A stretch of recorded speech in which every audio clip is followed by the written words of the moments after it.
Welcome to the Nerd Party.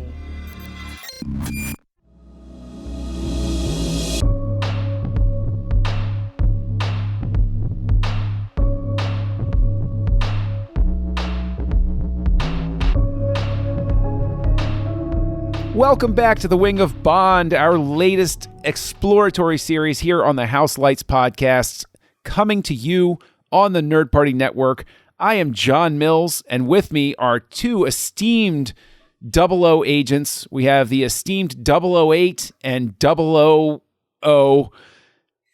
Darren Moser and Tristan Riddell.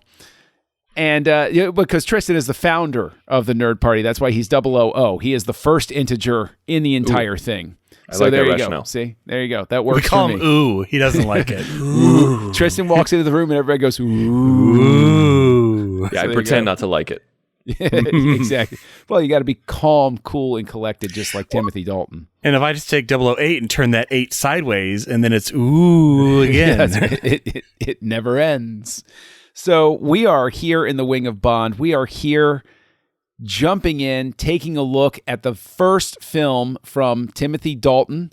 That is also our second look at director John Glen's contribution to the James Bond franchise. Last week, we looked at For Your Eyes Only. This week, we look at The Living Daylights, and we will be doing a lot of comparisons as to seeing how Glen's style contributed to what Bond films looked like during this era and what a different Bond offers, subtracts, whatever, adds to the Bond experience with Glen in the director's chair. Of course, reach out to us at thenerdparty.com/contact, find the show Houselights, and reach out to us on the internet. I'm at Kessel Junkie. Tristan, you're at The Insane Robin. And Darren, of course, is the illustrious Dr. Sci-Fi. There you go. That's where you can find all of us. If you want to talk to us about our estimations of these Bond films or the Bonds themselves. So I'm going to go ahead and kick it off. We always love to ask, when was the first time you saw this? This was the first Bond movie I ever saw. I saw it for my birthday that year because my brother decided to take us to that for my birthday. I always see a birthday movie. And so this was my very first Bond film that I actually watched. And I saw it in the movie theater. I remember the movie theater I saw it in. And I remember being a young tyke on my birthday, seeing it and saying, oh, I kind of like this. This is pretty cool. I dig this movie. And what a theme song. That is just, I know that's got to be one of the best theme songs in this entire series. But Darren, I'll kick it to you first. When was your first encounter with this? We've talked about like how we approached Bond. Sometimes there was some order to it. Sometimes it was haphazard. Was this a blockbuster night or was this a TV viewing? You know, normally I would say blockbuster night, but I was never like religious about Bond. Like I got to see them all. So I know I've been kind of piecemealing it throughout my life. And when I punched into Letterboxd to record watching this episode, it told me, oh, you watched this last year in like pretty much exactly 12 months ago. And I thought, is that the first time I watched it? And it might have been. So I'm just going to go with last year. I think I was just in a Bond mood, you know, when you have the ability to just pop in one. And I am always curious of, you know, eventually watching them all. So I think that I just picked one that I hadn't seen, or maybe I was in a Timothy Dalton mood. Actually, no, it's October. So I probably, past Darren, had probably just watched Hot Fuzz and was in a Timothy Dalton mood. That's probably exactly what past Darren did. So I'm going to go with last year. All right, that works. I can't imagine going that long through my life without having seen Timothy Dalton in The Living Daylights. So I'm glad that you finally got to it last year. I'll be very interested to see what you thought on your second viewing. But Tristan, how did this come up? Was this one that your dad said had to be done, or is he a Dalton hater, or is he a Dalton ignorer? No, he very much likes Timothy Dalton. He likes Timothy Dalton outside of being Bond. Like he's a Timothy Dalton fan before, during, and after Bond. And I always thought that was fascinating. And even though, you know, Sean Connery was the first and is arguably the best because he's the progenitor, and it is my dad's favorite. Like Timothy Dalton is a strong placeholder. Like placeholder is not the right word, but we love Timothy Dalton is what I'm trying to say. And I remember watching this one at a young age and thinking, oh man, like this is really fun. Like I really enjoy this one. Hey, let's watch the next one. Dad's like, no, you can't watch that one for a long time. Oh, well, License to Kill, that's a whole different thing because that generated its own amount of controversy for what it was rated in England and what it was eventually rated here. It broke the string of PG bonds. But there's, you love Dalton. Your dad loved Dalton. I can say that the producers loved Dalton because they had been potentially pursuing him as Bond for quite a long time.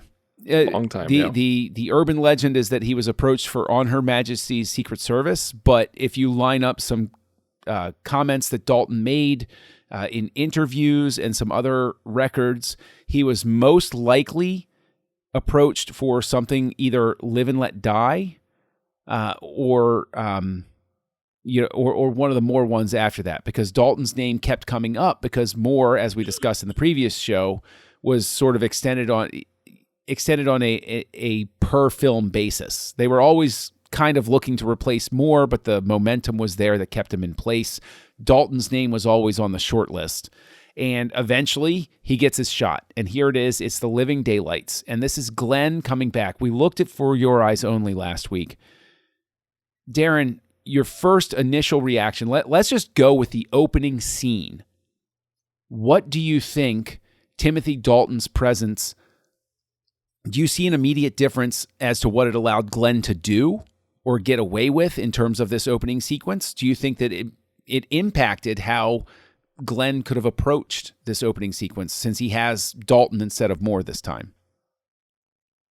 No, I like the opening sequence. I feel that we see other double O's kind of for the first time. I mean, we've heard them mentioned before, but I can't recall, maybe even if we had, it's very rare that we see other double O's. So that was really interesting. And it also was almost kind of like, I'm kind of mixing up in my head, but like when you're seeing these characters in the very beginning, when they jump out of the plane, because they also change, you're not looking for Roger Moore anymore. So you're almost like, which one of these is Bond? And it turns out in the very beginning, we determine who it is, but it's like, is it the first guy to get killed? Is it the next guy to get killed? And that was a really fun sequence with the what became kind of Bond staples, the high-low jump, the jumping into a mission. I liked how it was like a training, and the training gone bad with the the mysterious slip of paper. But no, I really liked this intro, and it felt, because if you think about it, it's on formula for Bond, but because this is the first one with Dalton, it is kind of special because this is the first time we're going to see this new Bond. And it was really fun reading a lot about this movie because, not only are there a lot of stories about selecting Timothy Dalton to be Bond, but also on what he wanted to bring to the role. Because, Moore is still canonically the longest actor to play Bond in number of movies. So you're the follow-up to what a generation feels is Bond. Like, that's some pretty big laser gadget shoes to fill. Yeah, it is. And I'm glad that you talk about the fact that this does feel a little special in terms of an opening. There's a little bit more effort given to the reveal of Bond for the first time. There's a little bit more build to it. Usually we just go into it and it's like, yeah, hey, look, you know who this is. It's fine. It's like 90% of the chance he's the first person you see on screen. Right. Or he makes this super lame joke while looking at the camera, talking about how it never happens to the other guy. Well, let's not even talk about Lazenby, please. Okay? Although technically the first time we see him is inside the gun barrel, technically. Actually, yes. Speaking of Lazenby, I do want to say, and Darren, I don't think you mentioned this, but like that during that opening sequence when we're just like, oh my gosh, which one is Bond? They purposefully casted people who had the similar shape and hairstyle. They had kind of a Bond look. As Roger Moore and Lazenby. So, and then we kill them. And then we kill them. Well, Tristan, sort of the same sort of thing to you. Do you get that same sense of something special about this opening? Do you feel that there's more build and more love and attention given to Bond to build up Dalton, to get the audience to accept him? Or do you think that this is just, this would have played the same way with Moore? No, this was done carefully. This was done like Darren was talking about, like the height, the parachuting, the jumping is very like having his office in the plane with the papers and everything like that. Like it's just there. Yeah. He's just there, like it's an in joke and not knowing which one is Bond, but then you have that reveal. Like it's not just, we see Bond for the first time. That's a reveal. It's like he hears something, boom, turns his face towards the camera. Timothy Dalton, piercing eyes, dimpled chin, roguish good looks, Bond. And and also the stunts, like there's a few stunts in Gibraltar where you can tell it's Dalton on top of the car, and like he's not he's fast, he's a fighter, he's quick thinking, and he's a rogue, and then it ends with him like landing on this woman's boat, him saying, better make that 2 hours. That's everything that encapsulates Bond is in this opening, and it's a perfect. I say one of the best openings to introduce a new Bond, in my opinion. I completely agree. What I think is that Dalton's youth. It's no secret. Even Moore recognized that he was too old for the role by the time he quit. Dalton's youth. I buy this. I would never have bought this opening with Moore.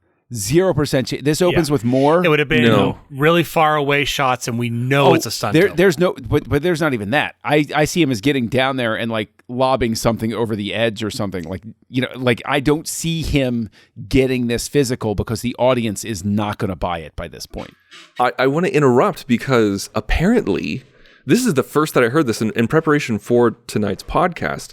This was the first that I read this. I have no idea if it's true. I didn't see a source on it. It's just a story that I read, is that Roger Moore changed his mind at the 11th hour about wanting to come back with Bond because he didn't like A View to a Kill. He's like, you know what? I really think I can go out on a better note. And he calls up Albert Broccoli, saying I don't like how we ended things. I changed my mind. I want to come back for one more. And Albert says, sorry, Timmy's my boy. Again, I have no idea if this is true. Could just be a rumor. It doesn't feel true to me, but I'm just reporting what I read. I mean, I had read that he had chosen not to watch this movie because he didn't want to. Because everyone's going to ask him, what do you think of the new Bond? What do you think of the guy who's replaced you? And he's like, if I don't see it, then, I can't have an opinion. That's pretty smart, actually. It is. It is. What I think is also pretty smart is the opening sequence gets everybody warmed up, gets everybody brought right into it. But then, of course, we have the plot as a whole. And there's very much a sense, we talked about it in For Your Eyes Only, where it's a much more real-world, believable Cold War plot that's going on. There's more spycraft at play here. And what I wanted to ask, and Darren, I'll throw this to you first, is let's just go in and look at it, from a holistic thing. We've talked about the opening in specific, but we go into this what turns out to be a fairly complex storyline going forward. As it opens, as we get into it, as we have this post-credits set up for the rest of the film, do you think that it's focused enough? Is it something where you think that, think back to your probably first time viewing last year, is this something that's set up cleanly enough that it keeps the audience's attention? Or do you think that there is anywhere where they could have tightened this and made it a little bit more focused to kick everything off after the credits?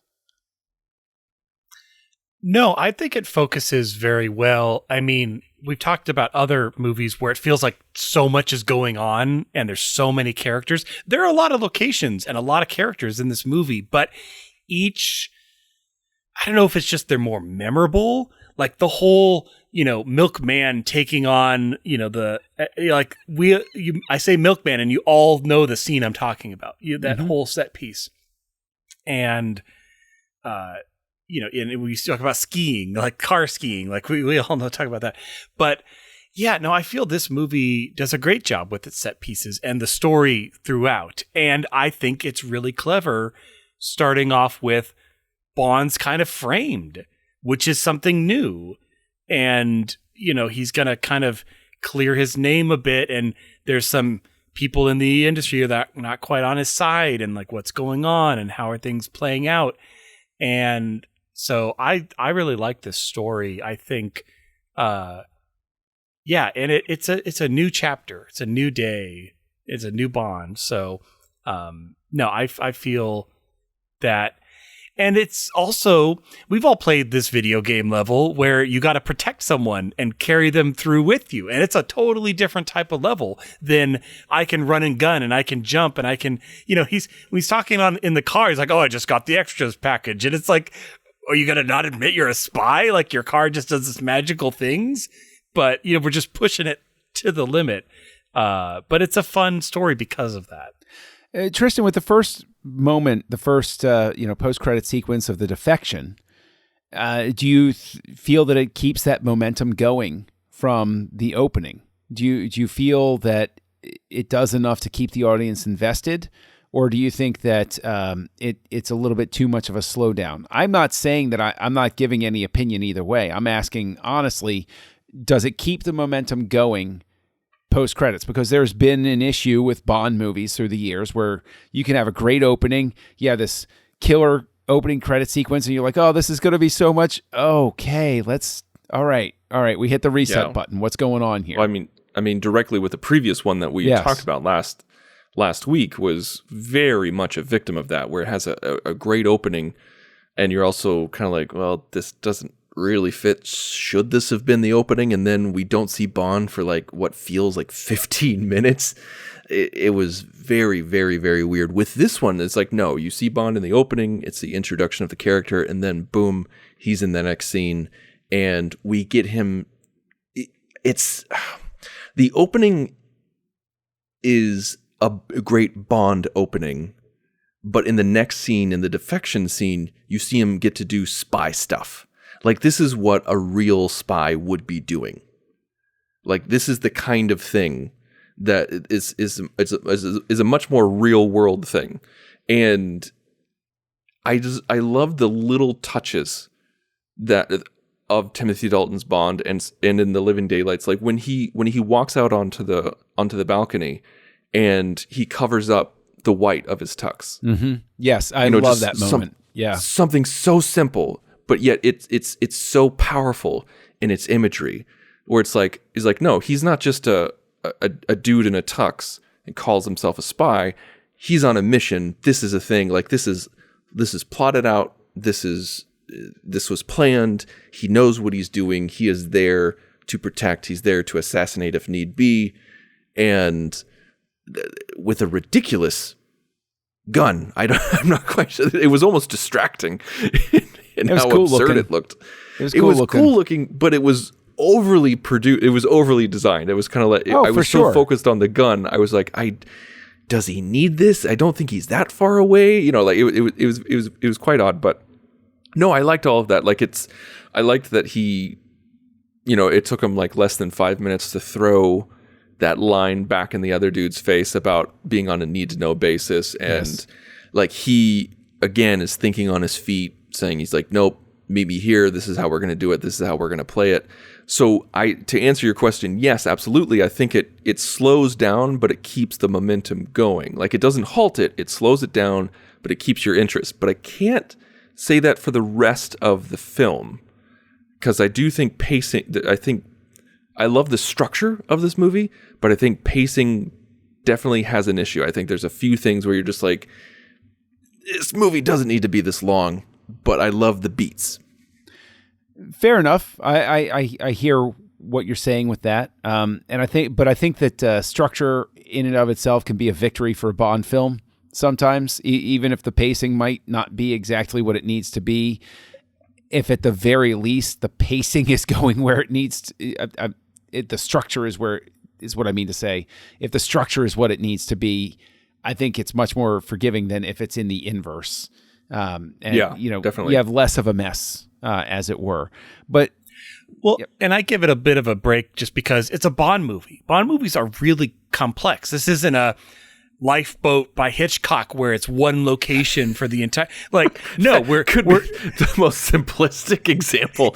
I can't believe you pulled that out. Man, what a reference. It's almost like I was a film student who hadn't seen Citizen Kane. But I mean, a Bond movie, like we talk about formula, and it's like you're globetrotting, you're getting the girl. Sometimes there's multiple girls like you're going after. There's usually going to be some poker or some card game that you're playing. Baccarat. A lot of Baccarat, which I still don't know how to play, but apparently he does.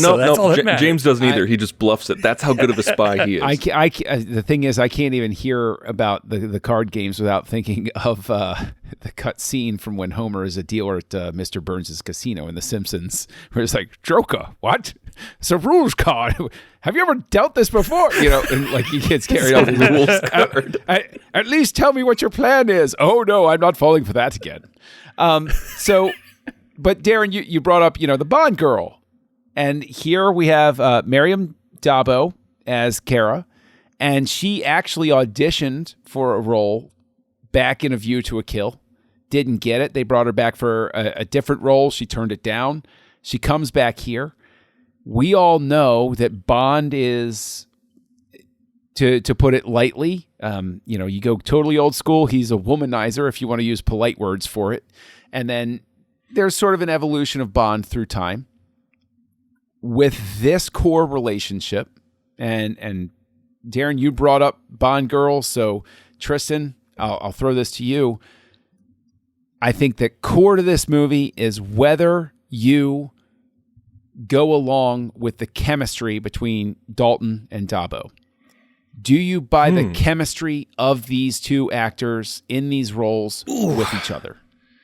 Man, it's not a solid yes, but it's not a solid no either. It's Timothy Dalton has so much charisma, so much suave and sway that I feel like you'd be hard pressed to find anyone that he wouldn't be able to woo or have chemistry with.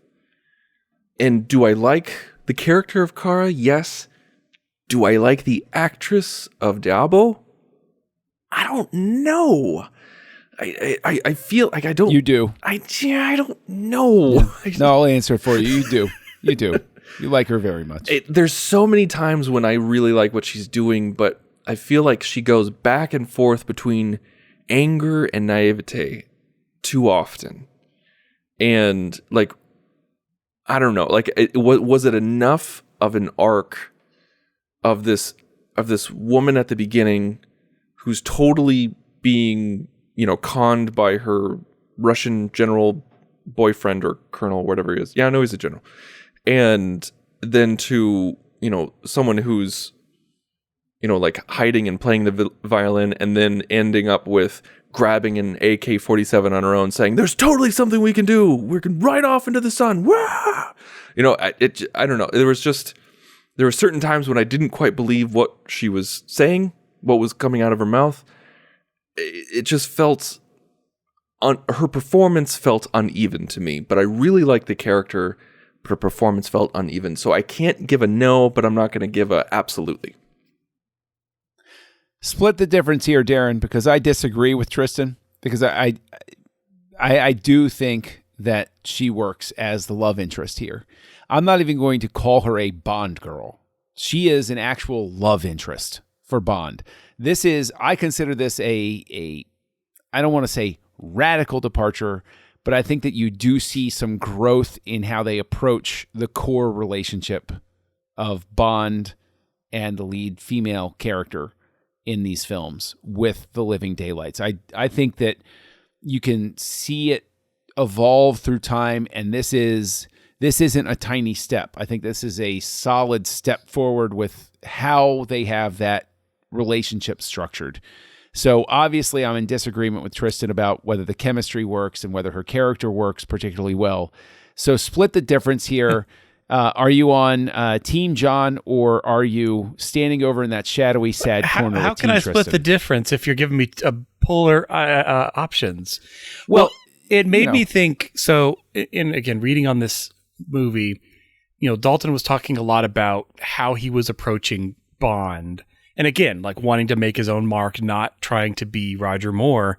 And he's like, I went back to the source material, went back to the books, and you see So I would say he's kind of developed, and obviously part of it's story, but the way he's playing Bond is there's kind of two levels that he'll approach a woman with. One is what we get with Kara, with the main love interest, which is almost a love interest, but everyone else falls into that second category, which is the, I go through so much in my life. I just need something to take away the pain. So if that's a one night, whatever, or, racing cars, just, skiing, gambling away money, all of those things. So I think he was trying to bring something back of that book Bond that is, we kind of talked about before. It's kind of like really a messed up, despicable person that is just trying to get through and feel an ounce of something. But I think by having those kind of two options for women, he does allow, Kara to become that love interest role. I wouldn't go so far as saying she's not a Bond girl, but I mean, she's the girl in the Bond movie, but I do feel like what you're saying, is kind of elevating that relationship a little bit.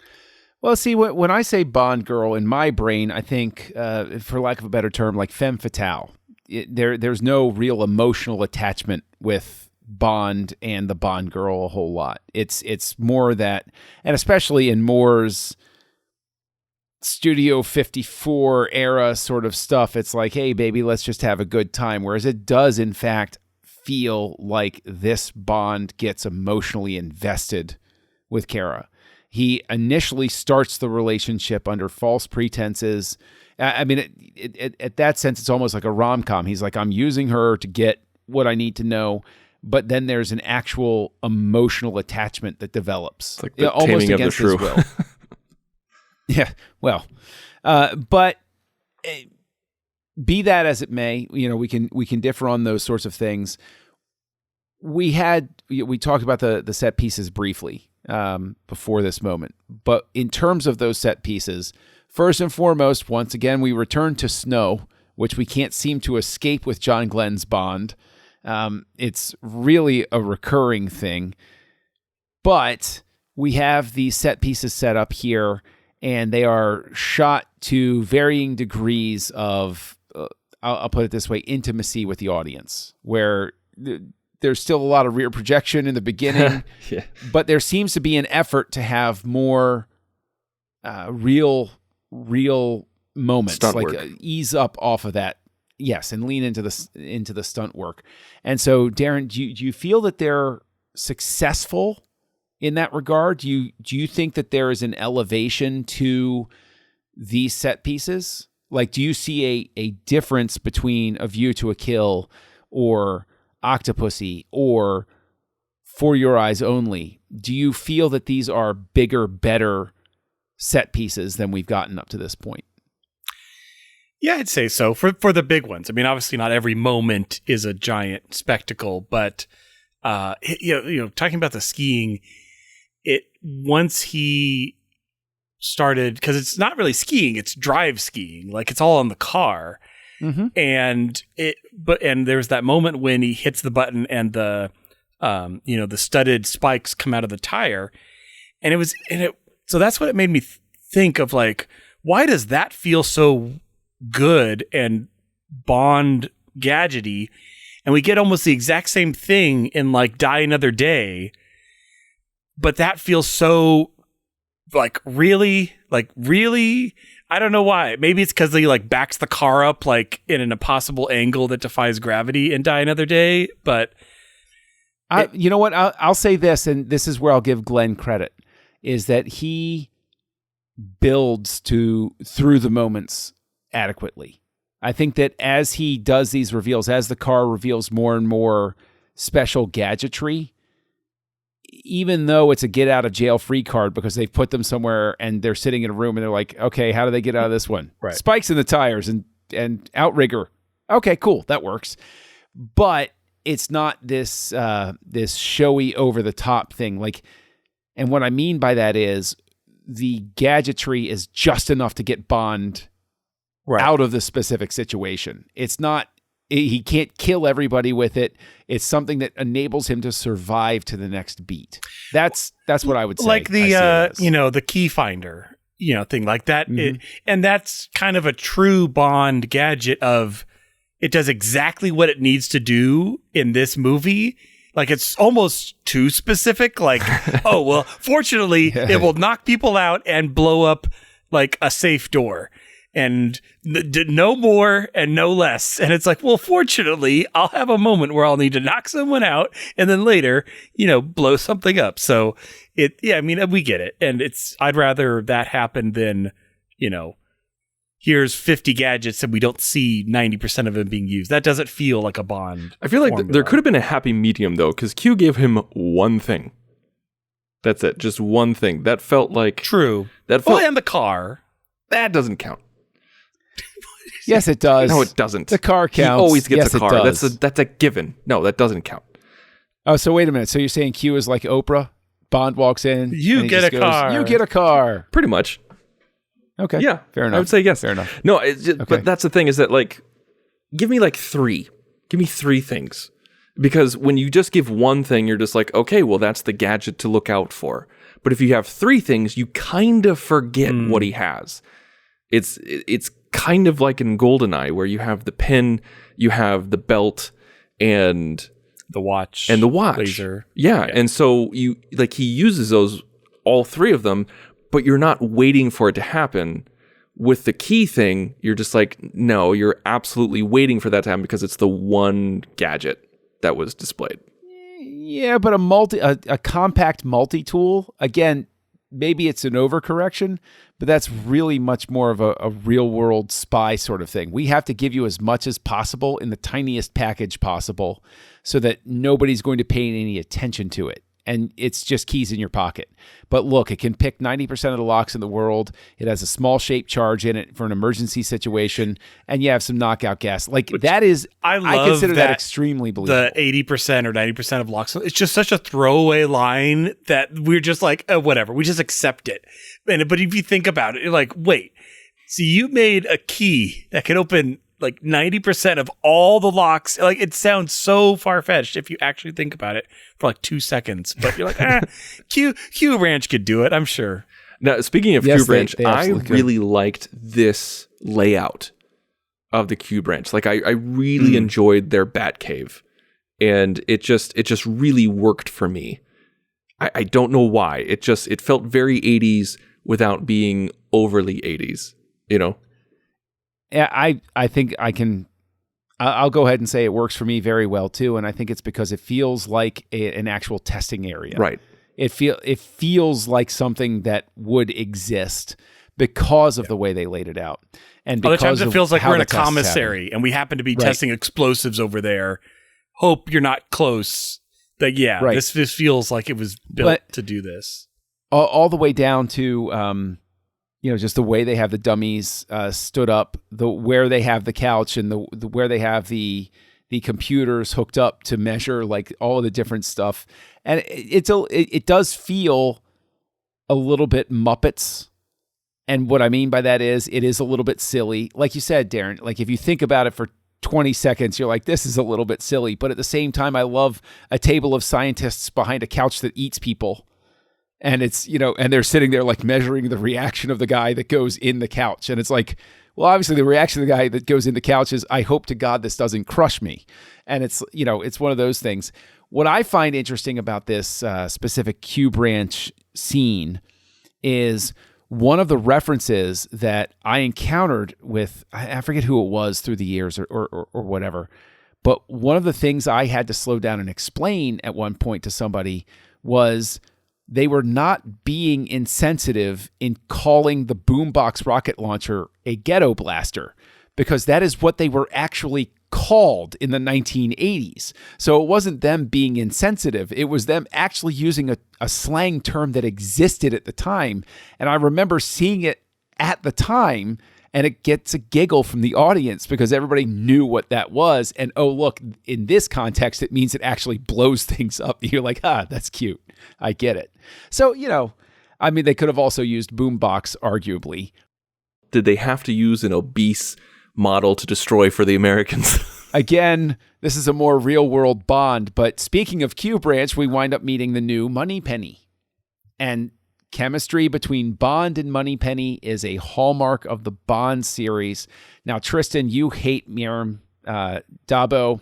You've been asked to stop referencing her. However, how do you feel that the Moneypenny relationship works here in the brief moments that we get? It's a different context than we are used to seeing it. Yes, I like that it's outside of her desk area, M's office. I like that it was outside of it, and I like that she comes in with youth and vigor. Where the original Moneypenny, which was the only Moneypenny that we saw before her, before we saw Carolyn Bliss, she was much more demure. She much more longed for Bond.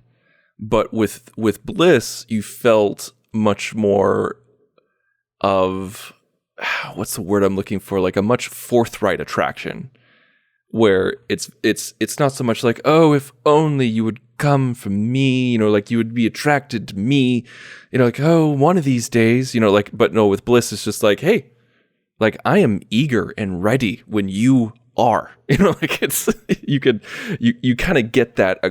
I don't want to, aggressive isn't the right word. Well, I think it's more playful. Yeah. Because there's a sense between the two of them. They know it's never going to happen. They work together, but they're like, there's this, I honestly feel in that first scene between the two of them, there's this playful sense of like, man, if we didn't work together, we could make this happen. But it felt like there was less of a power dynamic imbalance. Yeah. Okay. But not the overcorrection that was GoldenEye. Yeah, I can see what not you're to saying jump ahead a little bit.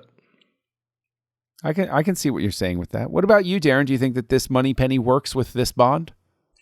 I think it does. Again, it's also probably the right time, because just like, I mean, like you said, the previous Moneypenny had been there since the beginning. Like that's like Q, a reoccurring character, which I'm all for reoccurring characters, but especially you're now changing Bond, and Bond is going to stay younger and younger, and that is going to start being weird unless you change up Moneypenny. But unless you start getting into the issues he has with his mother, Yeah. Well, but I do feel it works though in this movie, and it's kind of funny though because it's not, because they have that handoff scene instead of just he walks in and maybe M says, "Oh, this is Miss Moneypenny," and it becomes clear it's like a role, like M, like it's not actually her name, it's her code name, because anyone could be Moneypenny who sits in that desk. But it's kind of the my ex is talking to my girlfriend at the lunch counter, and it's like spilling all the secrets and how to get under my skin and all of my failings. Like it has that kind of vibe to it, which is funny. What's interesting is that, and you can kind of feel this a little bit from the writing and just from the direction, just a touch, that this was originally meant, I shouldn't say originally meant, but the idea was floated around seriously for this to be a reboot Bond, like we got with Casino Royale later on, where Timothy Dalton, was going to be a new Bond, where he was not the Bond that fought Dr. No, he was not the Bond that fought Goldfinger, he was not the one who had tanglings with Octopussy or anything like that, and the movie was going to there was two things where it was either going to be a reboot like Casino Royale, or it was going to be a prequel where the movie ends with him getting his orders to go after Dr. No. Which would have been interesting if you just had, I don't know, I guess you could have continued on. Where I you don't just think that would have worked. Because it's like, now here's the new Bond. It's a prequel. And then because they know they're going to make another one, like that's the whole point of Bond. Mm-hmm. And then when does that one take place? After Roger Moore? Right. Like that, strange. Once you talk about that, you're like, it's not going to work. So you'd have to do a full reboot if you were going to do that kind of thing. And they were also thinking about like casting a younger Bond, or at least they tried to get with Dalton years before. And the original 007, not James Bond, but the agent who had the designation of 007 kind of trains him, and then he dies, and then they give him the moniker of 007, which I think could be interesting. It could be interesting. And who knows, these ideas might be something that comes up in the aftermath of No Time to Die, as they take apparently a hard look at the series and what they want to do going forward.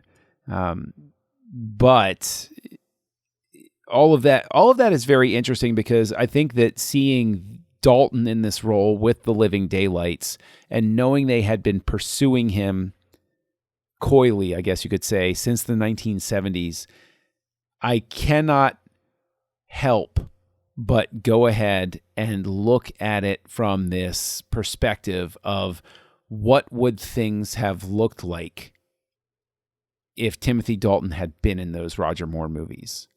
What would that have looked like? And I just don't know. Well, you could say the same thing for Pierce Brosnan. You could say, what would these two have looked like? Because the only reason they didn't go with him at the time was because of Remington Steele and that conflict.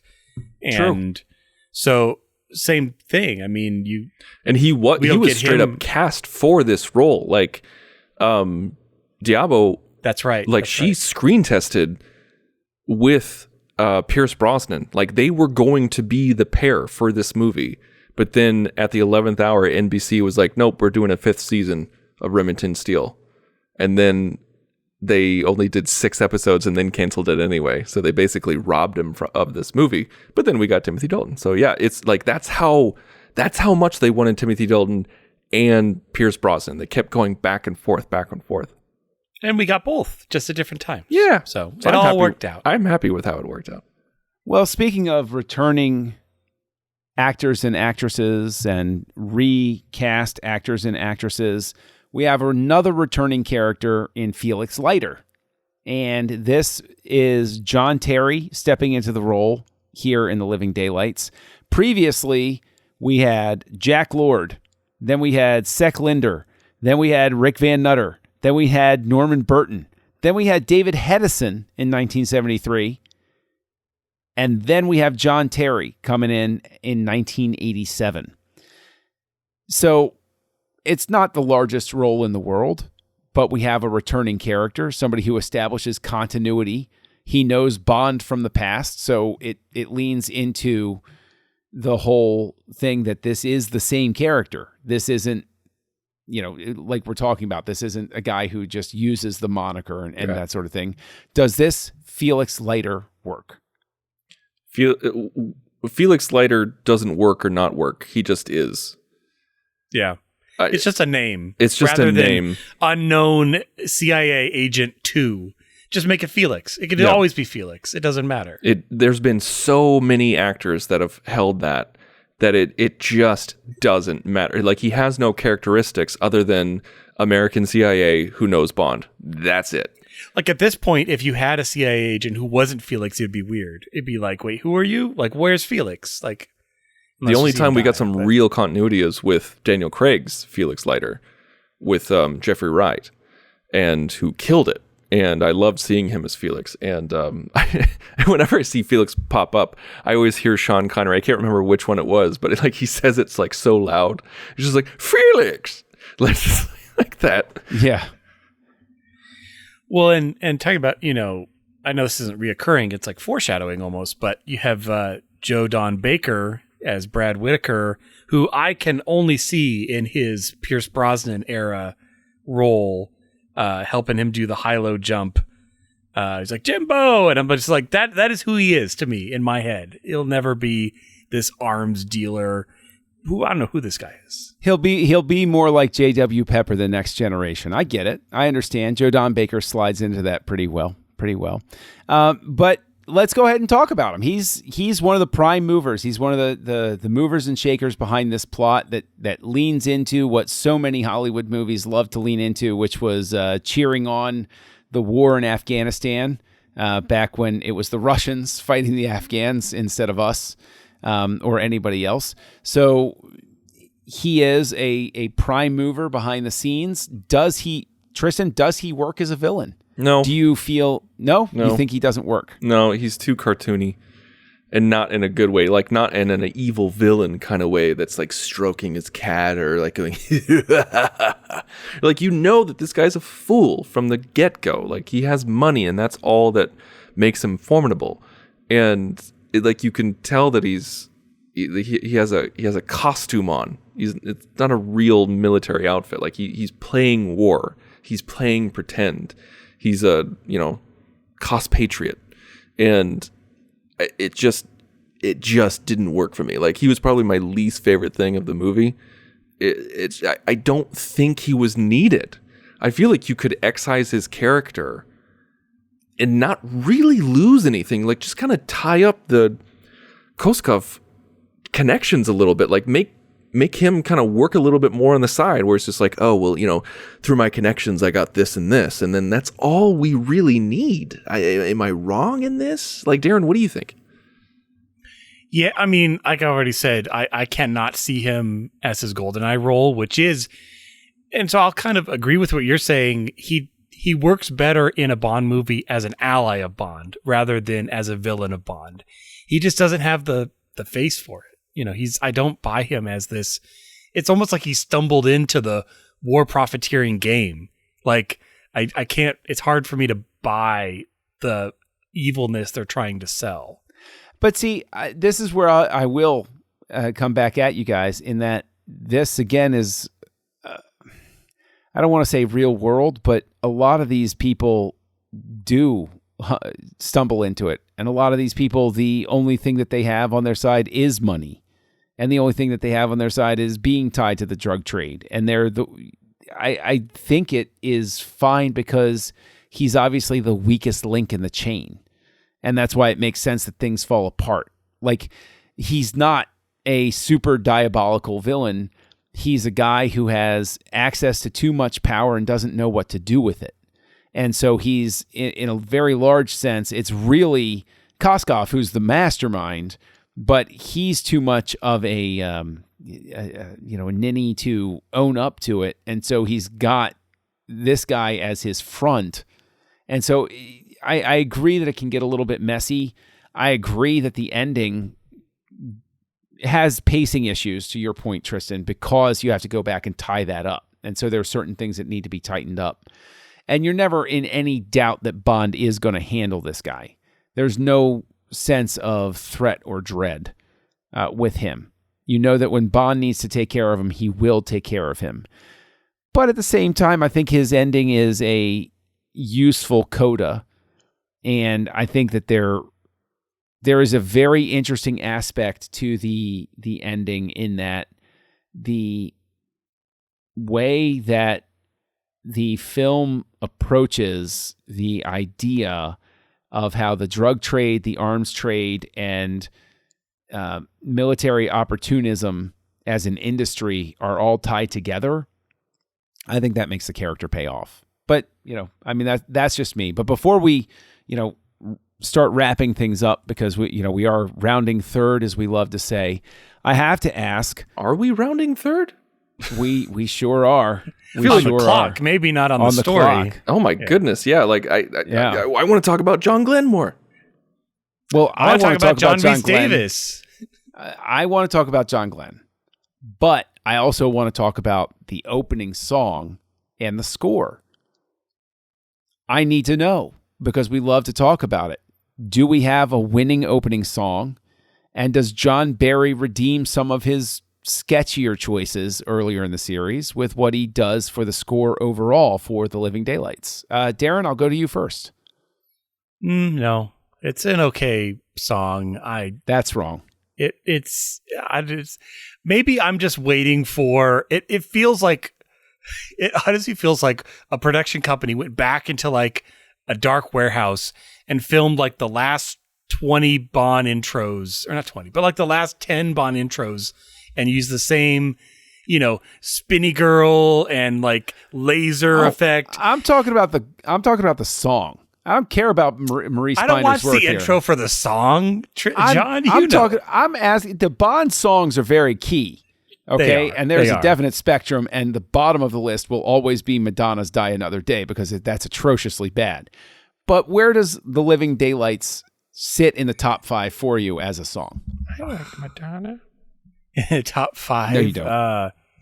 Yeah, because I think of, when I think of top song, I think of like Goldfinger, I think of, GoldenEye, Skyfall, those are all, maybe I can, 5 out of the top 5. It's in there, but it's nothing, for me, it's nothing super special. But I watched it just last year, so what do I know? Yeah, well, the rest of the score, John Barry's score through the rest of it, do you think that this is one of his better ones? Because he's basically the audio, he's the John Williams of the Bond series at this point. Yeah, it's better than for Your Eyes Only. Like we were ripping that one apart, and I think this is better. It flows better. It is an 80s Bond where I feel like 70s Bond or even 60s Bond hits a little stronger with the when to put the theme in. And I don't know if this necessarily does enough. I'd like a little more theme in this score, but that's just me. What about you, Tristan? Oh, I love this theme. This is one of the best. That is the correct answer. This is, this by Aha is just fantastic. It is pure 80s. It is a right off the bat, just from the music. You're like, this is a new Bond. This is a different Bond. This is an 80s Bond. Roger Moore was an 80s Bond. Roger Moore was a 70s Bond. Roger Moore was a 70s Bond that overstayed his welcome. This is the 80s, and like all the time that those opening synths like it's just that's in my head all the time. And John Barry had a lot of influence on like making this song hit much harder and adding some orchestral parts to it, where like the group Aha and John Barry didn't really get along that much, because like John Barry tried to like really push them and produce them to make it a Bond theme. And so I really feel like John Barry does some really great work with his additions to the theme, his alterations to the theme, as well as throughout the movie, because I'm such a huge sucker for the theme in a different tune, or the theme in the local flavor of where we are, and everything like that. And I think that's done really well. Darren's not wrong, in my opinion, with wanting to maybe use the theme a little bit more. I think we could have pulled it out a little bit more, but I thought it was quite nice. I thought they used the theme enough in this. I do. I think they used it as a good accent in the score as it was going forward. I felt there was enough tie together with it. I guess, sorry, I should clarify. By theme, I don't necessarily mean the theme from this movie. More like when a Bond movie will just interject that 007. Oh, I see. The 007 theme. Yes. I thought you were talking about working in. Okay. No, gotcha. No, that's what I meant more of. Like, the when he punches the guy, or like that key moment. And again, I'm not saying you need that every single moment, every single punch, but I like it a little more. Okay. That's fair enough. Now, as a question, just to put it out there, in terms of the photography, we have our cinematography by Alec Mills this time. We've gone through a couple of different people. Yeah, none. Unfortunately, none. Because I'd call him for a check. But in these terms, in terms of how it's photographed, do we see anything dynamic? Do we see anything?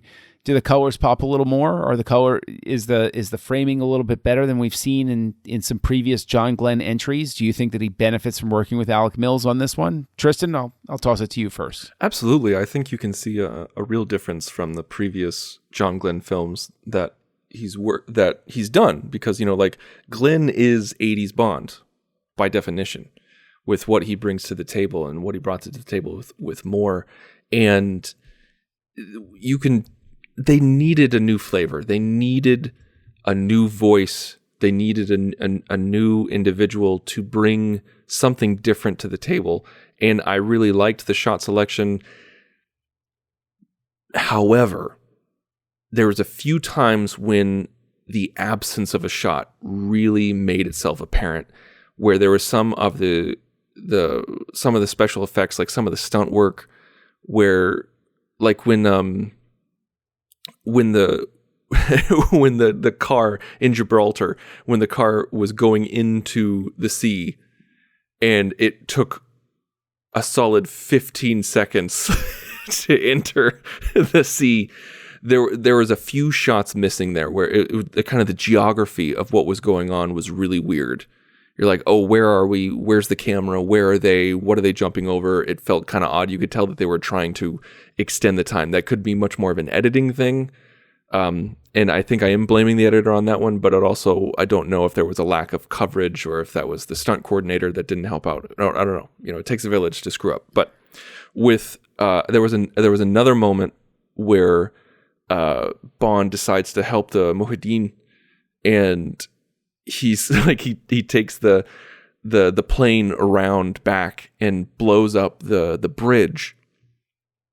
You can tell so hard that they were just they either came up with the idea later or it was covering up something, but there was no wide shot whatsoever of them turning around and Bond dropping the bomb. It's very much, oh, look, everyone, there's a plane. You have a close-up of a plane, close-up of Bond, and then it explodes. You know, like there was so much missing there that kind of took you out of it. And on a lesser note, like at the fair, when the guy gets, you know, killed by the automatic door, which made me fearful of automatic doors for years after I saw that, the cinematographer chose to change lenses mid-scene. It was really weird. And my wife noticed it, where I said out, like, as we were watching, I was like, they changed lenses. She's like, why on earth would they do that? It changed the emotional presence of the scene. It distorted their faces in a different way. It felt like a reshoot, and they didn't write down what lens they used previously. It's very strange, and it took me out of it. So even though I overall liked the feeling of the cinematography, there was issues that just kind of rubbed me the wrong way. What I wonder with that, in all honesty, and I have absolutely no supra, internal knowledge of the film or anything, but I think actually what you're detecting visually there is maybe like a forced crop of the image, because they suddenly realized, well, either way. No, but like it's please go on, Professor. But like what I'm talking about is some sort of change done because they realized that it was too graphic. These were close-ups. These were close-ups done after the fact. I understand that, but what I'm saying is the lens comes off the camera, Johnny. You put a different lens on it. I swear to God, I'm going to burn your house down, Darren. I'm talking about, if you're talking about reshoots, it could have very easily been quick pickups because they realized that they were going to get in ratings trouble with the way they originally shot it, because there's a concerted effort not to show the body whatsoever.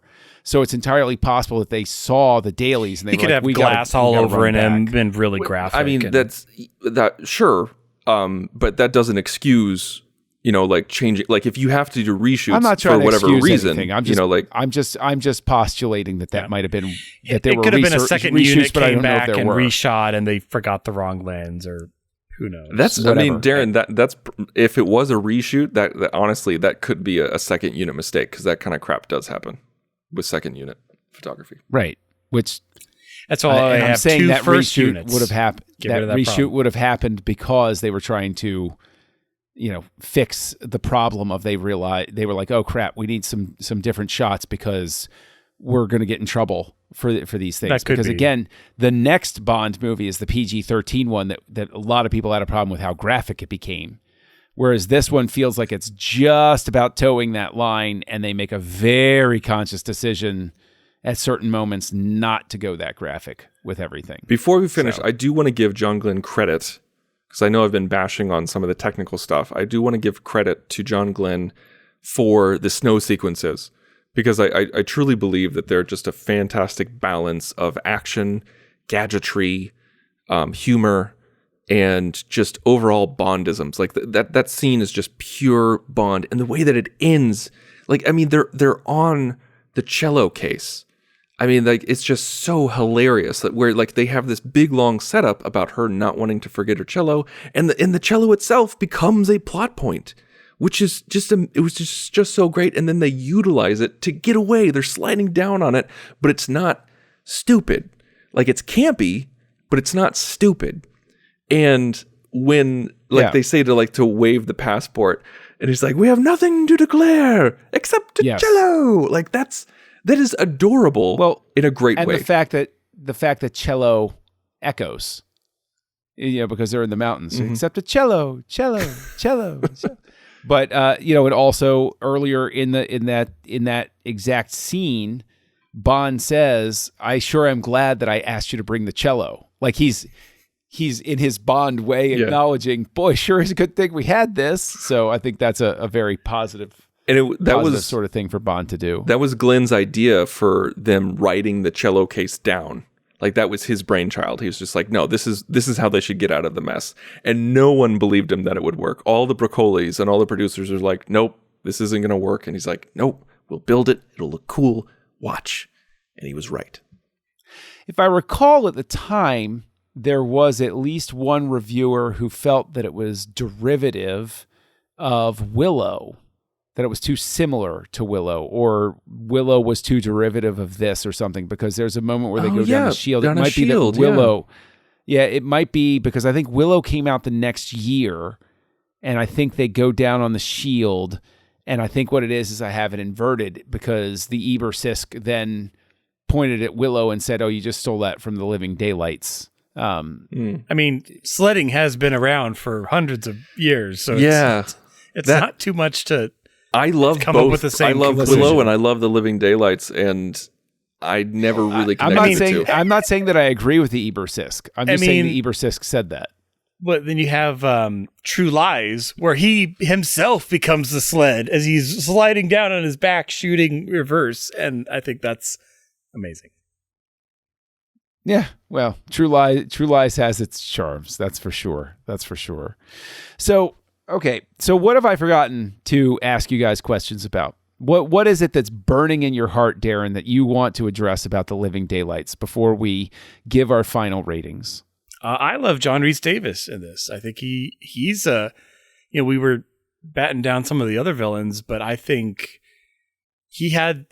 I could see him as someone who would stand toe to toe with Bond. He's got the charisma in his voice. He's has power.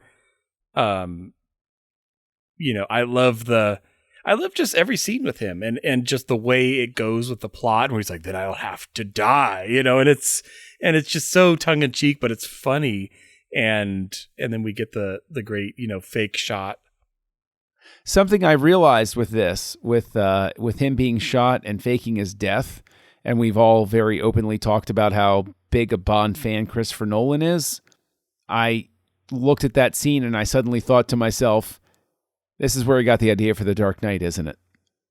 This is where a young Christopher Nolan watches this movie, and it later comes back in The Dark Knight with Jim Gordon. I feel I have no proof, but I have a real strong feeling that this, whether he realized it or not, shaped an idea he later had in one of his own large-scale films. Almost like it incepted the idea. Oh my gosh. Oh no, it's really happening.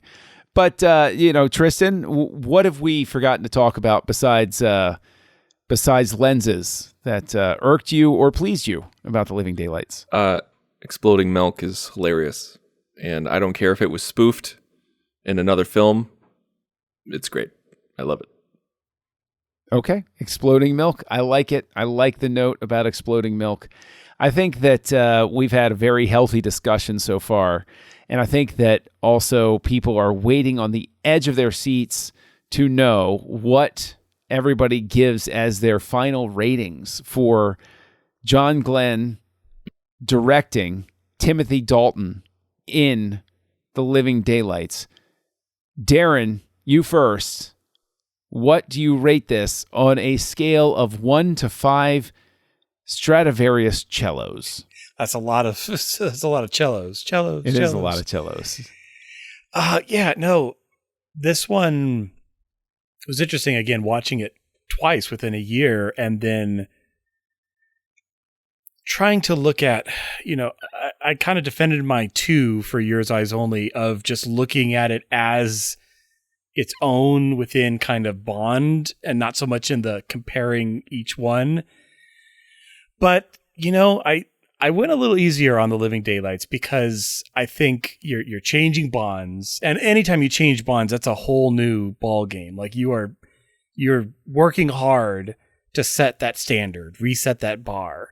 And I like Timothy Dalton Bond in general. I just think he's a pretty good. I wish we'd seen him in more than just 2 films. I think, when you postulated what if he had gotten some of Moore's run, I think that would have been really interesting. I don't know. Yeah, it would have been interesting. That's a whole nother conversation. But I'm going to give The Living Daylights 4 exploding milks. 4 exploding milks from Darren, our notoriously most harsh critic here on Houselights. Tristan, are you going to take up the mantle? Did this stun the living daylights out of you? And did you give it on a scale of 1 to 5 ghetto blasters? How many does it get? Well, I give it 4 ghetto blasters as well. So I rank this 4 because I think this is a great Bond film. It's a great introduction to Timothy Dalton, and I think John Glen absolutely does Dalton a great service. I think he knows how to work with Dalton. I feel like he utilizes his strengths, and it's not just John Glen directing Dalton is not the same as his direction of Moore. He's a different person. He's a different actor. Even though it's James Bond, you can tell that they're doing something different with him, but not reinventing the wheel. And actually, I think from this moment on, we're going to be reviewing the first films of a new actor. So like this is the first film of Timothy Dalton. Next week we're doing the first film of Pierce Brosnan, and the week after that we're doing the first film of Daniel Craig.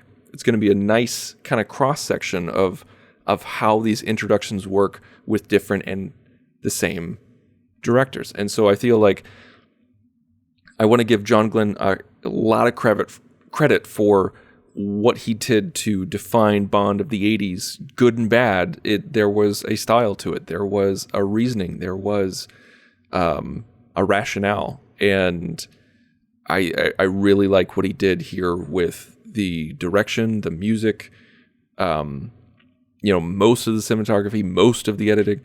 But yeah, I think this was a great film that could have been even better if we kind of weeded out a few things, simplified a few things, and just kind of compressed some scenes. I think this easily could have been a 5-star film, in my opinion, if we made it shorter.